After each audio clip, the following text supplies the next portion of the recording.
بسم اللہ الرحمن الرحیم۔ اسپریڈ نالج کے معزز ناظرین، آج کی اس نئی ویڈیو میں آپ کا استقبال ہے۔ دوستوں، کیا کوئی مر کر بھی دوبارہ زندہ ہو سکتا ہے؟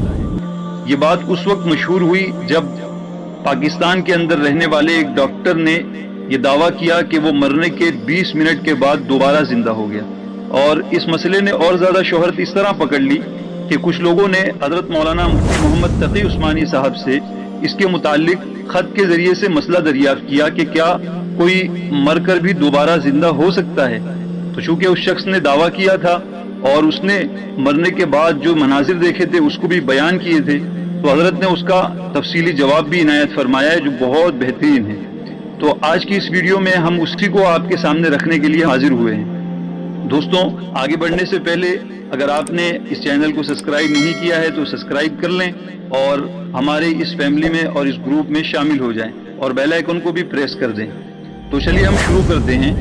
حضرت مولانا مفتی محمد تقی دامت برکاتہم سے خط کے ذریعے سے جو سوال کیا گیا تھا وہ اس طرح تھا: کیا فرماتے ہیں علماء دین اس مسئلے کے بارے میں کہ روزنامہ جنگ کراچی مورخہ 28 جنوری سن 1998 بروز بدھ کالم ناقابل فراموش میں ڈاکٹر سید امجد علی صاحب نے اپنا ایک واقعہ تحریر کیا کہ ان پر دل کا دورہ 23 مارچ سن 1984 کو پڑا۔ وہ اس دورے کی طویل تفصیل تحریر فرماتے ہیں، اور اس تفصیل میں تحریر فرمایا کہ میں 20 منٹ تک مردہ رہا اور اس کے بعد مجھے مردہ قرار دے دیا گیا۔ مرنے سے پہلے میں نے نور کا بنا ہوا ایک فرد اپنے قریب آتے ہوئے دیکھا تھا، جس کے جسم سے چھوتے ہی میرے اپنے جسم میں کاست نہایت تیزی کے ساتھ پاؤں کی طرف سے شروع ہو کر سر کی طرف سے نکل گیا، اور میں مکمل روشنی کا ایک ہلکا پھلکا سا فرد بن گیا۔ میں اس نور کے آدمی کی رفاقت میں پرسکون تھا۔ میں نے تمام وارڈ اور پھر شدید نگہداشت کے کمرے کا جائزہ لیا اور ایک کونے میں کھڑا ہو گیا۔ یہ سب کچھ پلک جھپکنے میں ہوا۔ میں روشنی کے آدمی کے ساتھ ساتھ اپنے جسم کے قریب ہی رہا اور دیکھتا رہا کہ میرے جسم کے ساتھ کیا ہو رہا ہے۔ میرے دائیں جانب نور کا ایک سرخ ہالہ آنن فانن میں بن چکا تھا۔ میں پرسکون حالت میں سرنگ کے اس ہالے کی روشنیوں سے لطف اندوز ہو رہا تھا، جیسے میں اپنے آپ کو ایک اور دنیا کا فرد محسوس کرنے لگا تھا۔ اپنے جسم سے کیے جانے والے طبی عمل سے لا تعلق تھا۔ اسپتال کے مختلف حصوں سے توانائی کی لہریں اوپر جا رہی تھی۔ مجھے بتایا گیا کہ یہ لوگوں کی دعائیں ہیں۔ جب مجھے ٹیلی پیتھی سے پیغام ملا کہ تمہیں واپس جانا ہے تو مجھے اچھا نہیں لگا، مگر اس کے علاوہ کوئی چارہ نہیں تھا۔ میں ہوا میں تیرتا ہوا اپنے خالی جسم میں حلول کر گیا، اور مجھے ایسا محسوس ہوا کہ ماضی میں بھی وزن کو اٹھائے ہوئے پھرتا رہوں اور آئندہ بھی وقت معین تک اس بوجھ کو گھسیٹنا ہے۔ پھر جب میری آنکھ کھلی تو میں دنیا میں واپس لوٹایا جا چکا تھا۔ کیا فرماتے ہیں علماء دین مندرجہ ذیل مسئلے کے بارے میں؟ کیا کوئی شخص 20 منٹ مردہ رہنے کے بعد دوبارہ زندہ ہو سکتا ہے؟ کیا یہ ممکن ہے کہ مرنے والا کسی نورانی شخص کے ساتھ گھوم سکتا ہے؟ کیا کسی مرنے والے کی روح جو کچھ وہاں ہو رہا ہے وہ سب کچھ دیکھتی ہے؟ سائل حافظ نور محمد۔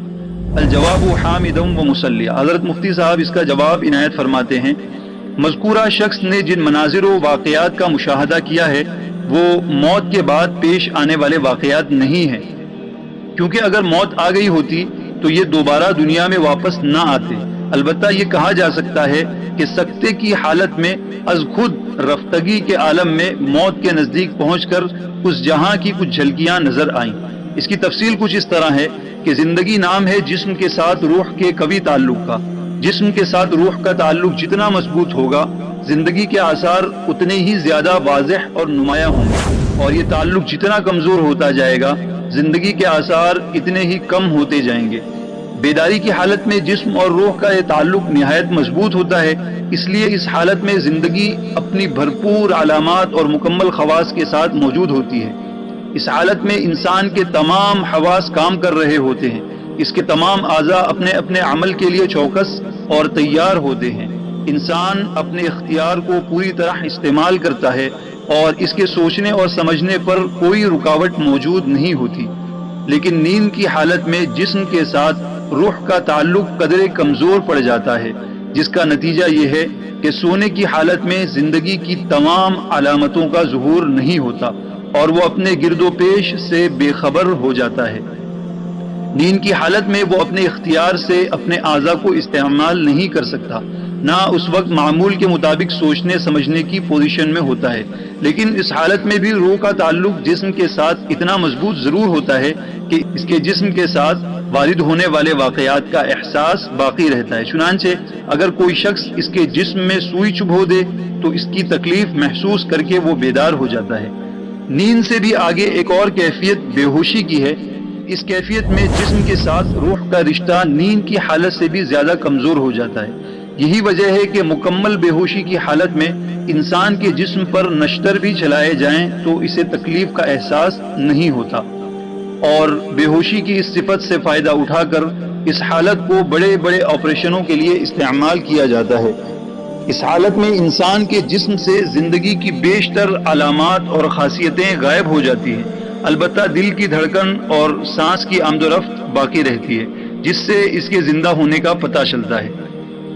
بے ہوشی سے بھی آگے ایک اور کیفیت بعض لوگوں میں شدید بیماری کے عالم میں طاری ہوتی ہے، جسے عرف عام میں سکتے سے تعبیر کیا جاتا ہے۔ اس حالت میں زندگی کی تمام ظاہری علامات ختم ہو جاتی ہیں، اور صرف عام آدمی ہی نہیں، ڈاکٹر کو بھی بظاہر زندگی کی کوئی رمق معلوم نہیں ہوتی۔ دل کی دھڑکن بند ہو جاتی ہے، سانس رک جاتا ہے، بلڈ پریشر غائب ہو جاتا ہے، جسم کی حرارت تقریباً ختم ہو جاتی ہے، لیکن دماغ کے کسی مخفی گوشے میں زندگی کی کوئی برقی رو باقی ہوتی ہے۔ یہی وہ حالات ہیں جس میں ڈاکٹر صاحبان آخری چارہ کار کے طور پر تنفس یا دل کی دھڑکن کو بحال کرنے کے لیے کچھ مصنوعی طریقے آزماتے ہیں۔ بعض افراد پر یہ طریقے کامیاب ہو جاتے ہیں اور مریض اس عمل کے بعد معمول کی زندگی کی طرف لوٹ آتا ہے، اور اس کے واپس آ جانے ہی سے یہ بات واضح ہو جاتی ہے کہ وہ ابھی تک مرا نہیں تھا اور اس کی روح بالکلیہ جسم سے جدا نہیں ہوئی تھی۔ لیکن اس بارے میں چند باتیں ذہن نشین رکھنی ضروری ہیں۔ پہلی بات، مذکورہ شخص نے اور ان کے علاوہ جن لوگوں کو یہ مناظر نظر آئے انہیں ابھی تک موت نہیں آئی تھی، لہذا جو کچھ انہوں نے دیکھا وہ دوسرے جہاں کی جھلکیاں تو ہو سکتی ہیں، لیکن مرنے کے بعد پیش آنے والے واقعات نہیں۔ اور دوسری آخری اور اہم بات، جس حالت میں ان لوگوں نے یہ مناظر دیکھے وہ زندگی ہی کی ایک حالت اور کم از کم دماغ کے مخفی گوشوں میں ابھی زندگی باقی تھی، لہذا ان نظاروں میں دماغ کے تصرف کا امکان بعید از قیاس نہیں ہے۔ دوستوں، یہ وہ جواب تھا جو حضرت مفتی صاحب نے عنایت فرمایا، یقیناً بہترین جواب تھا۔ اللہ تعالیٰ حضرت مفتی صاحب کو جزائے خیر عطا فرمائیں۔ آج کی ویڈیو میں بس اتنا ہی، امید کرتا ہوں آپ کو یہ ویڈیو پسند آئی ہوگی۔ اگر آپ کو یہ ویڈیو پسند آئی ہے تو اسے اپنے دوستوں کے ساتھ ضرور شیئر کریں، اور ایسی ہی مزید ویڈیوز کے لیے ہمارے چینل کو ضرور سبسکرائب کریں۔ شکریہ۔